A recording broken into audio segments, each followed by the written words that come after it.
स्वागत है सभी क्यूरियस माइंड्स का। ये देखिए पौधे पर आज एक मेहमान, एक विजिटर आया है। ये विजिटर जो है ये बहुत ज्यादा स्पेशल इंसेक्ट है, बहुत ही खास और यूनिक इंसेक्ट है। ऐसा इसलिए क्योंकि दो चीजें हैं। पहले तो ये मिमिक्री करता है। जी हाँ, नेचर में कुछ ऐसे इंसेक्ट्स होते हैं जो दूसरे इंसेक्ट की नकल करते हैं, मिमिक्री करते हैं। वैसे ही ये इंसेक्ट जो है, आप ध्यान से देखिए तो ये हनी बी की तरह नजर आता है। असल में ये हनी बी नहीं है, लेकिन ये हनी बी की और दूसरे वॉस्प्स की नकल करता है। बेट्सियन मिमिक्री इसको कहते हैं। तो इसके बारे में जानेंगे आज हम।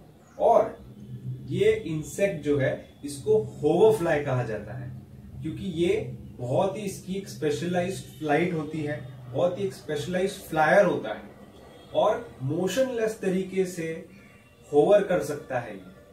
यानी कि इसका सिर भी नहीं हिलता है, जो कि किसी भी इंसेक्ट में ऐसा देखा नहीं जा सकता। तो एक बहुत ही स्पेशलाइज्ड उड़ने की कला इनके पास है। इसी इंसेक्ट को आज हम जानने वाले हैं, जिनको होवरफ्लाई, फ्लावर फ्लाई और सिरफिड फ्लाई के नाम से जानते हैं। और जो स्पीसीज को हम देख रहे हैं, जो प्रजाति है ये है एरिस्टालिनुस मेगासेफालुस। मोस्ट लाइकली यही स्पीसीज है जो भारत में भी पाई जाती है। एरिस्टालिनुस जीनस जो है ये फैमिली सिरफिडे के अंदर आता है। और ये जो होवरफ्लाइज होती है इनको स्पॉटेड आई होवरफ्लाई भी कहते हैं। जैसा क्यों कहते हैं वो तो हम देख पा रहे हैं, इनकी आंखों पर बहुत बड़ी बड़ी इनकी आंखें हैं और उसमें हमको बहुत सारे स्पॉट्स, धब्बे नजर आते हैं। ये इंसेक्ट इंपॉर्टेंट भी है हमारे इकोलॉजी के लिए। क्यों? क्योंकि एक बहुत ही अच्छा पॉलिनेटर होता है ये। खास तौर पर जो वाइल्ड फ्लावर्स होते हैं, फूलों का पॉलिनेशन करने में इसका बहुत बड़ा योगदान रहता है। बेट्सियन मिमिक्री करता है हाइमेनोप्टेरन बीज की। और साथ ही में ये इनके जो लार्वा होते हैं वो हमारे प्लांट्स की पेस्ट को खाकर खत्म करते हैं, जैसे एफिड्स को खाते हैं। तो हमारे लिए तो फायदा ही है। तो लार्वल स्टेज में पेस्ट को खाते हैं, जिनसे पेस्ट की पॉपुलेशन कंट्रोल में रहती है। तो आज इसी इंपॉर्टेंट और यूनिक इंसेक्ट के बारे में हम जानने वाले हैं। तो शुरू करते हैं क्लासिफिकेशन से। जैसा कि मैंने कहा, ये नजर आते हैं हाइमेनोप्टेरा ऑर्डर के इंसेक्ट, लेकिन ये ऑर्डर डिप्टेरा के अंदर आते हैं, यानी ट्रू फ्लाइज है। और साथ ही में इनकी फैमिली जो है वो है सिरफिडे, जीनस एरिस्टालिनुस, जिसको हम देख रहे हैं। और ये मौजूद है मेरे जिजीफस के प्लांट पर, यानी इसी प्लांट पे ये अट्रैक्ट होकर आया है। इन होवरफ्लाइज को फ्लावर फ्लाइज भी कहा जाता है, खासतौर पर अमेरिका में। और ये एक बड़ी फैमिली है वैसे तो, जिसमें बड़ी से छोटी फ्लाइज आती है।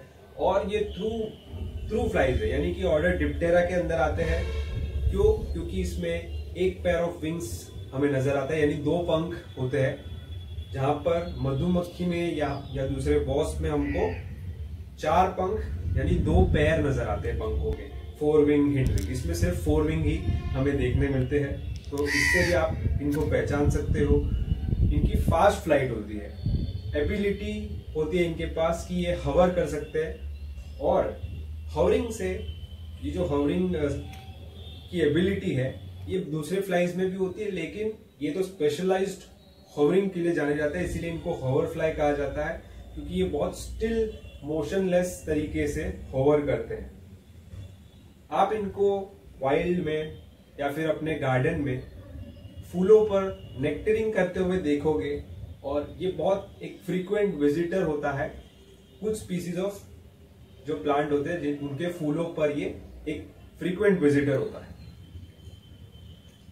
मैंने कहा ये मिमिक्री करते हैं, जैसा कि हम देख पा रहे हैं मधुमक्खी की तरह नजर आते हैं। तो इसके पीछे क्या पर्पस है, क्यों ऐसा करते हैं ये? तो देखिए, कुछ इंसेक्ट्स होते हैं जिनको ऐसी मिमिक्री से फायदा होता है, क्योंकि ये हार्मलेस इंसेक्ट है। और अगर ये मिमिक्री करेंगे ऐसे डेंजरस इंसेक्ट का, तो शायद प्रेडेटर्स इनको ना खाए, ऐसा देखने मिलता है। शायद इसी वजह से मधुमक्खी की तरह इन पर येलो स्ट्राइप्स नजर आती है। और ये वॉस्प का भी मिमिक्री करते हैं और कई बार वॉस्प की मिमिक्री इतनी अच्छी तरीके से करते हैं कि वॉस्प की तरह स्टिंग करने के लिए भी एक्शन इनका देखा जाता है अगर आप इनको हाथ पे लोगे तो ज्यादातर सिफ्रिड्स जो है ये मिमिक करते हैं। इनका अपीयरेंस ऐसा लगता है या फिर इनका फीडिंग बिहेवियर ऐसा होता है दूसरे इंसेक्ट की तरह। इस बेटसियन मिमिक्री के कारण होवर फ्लाइज जो है ये प्रेडेशन से बच सकती है, यानी इनका शिकार नहीं होगा। क्योंकि हम जानते हैं मधुमक्खियां स्टिंग करती है और एक स्टिंग कर सकती है, डंक मार सकती है, तो उसको मिमिक करना इनके लिए शायद फायदेमंद है। और साथ ही में ओवर टाइम होवर फ्लाइज की बहुत सारी प्रजाति ने देखा होगा कि इससे जो सर्वाइवल का चांस बहुत बढ़ जाता है, तो शायद ज्यादातर स्पीसीज अब इस फैमिली के अंदर ऐसा बेटसियन मिमिक्री को फॉलो करती है। और ये जो रिजेम्बलेंस है बहुत ज्यादा सुपरफिशियल होता है। मैं आपको कुछ एग्जांपल्स देता हूं जिससे आप समझ पाएंगे कि कितना अच्छे से ये मिमिक्री करती है।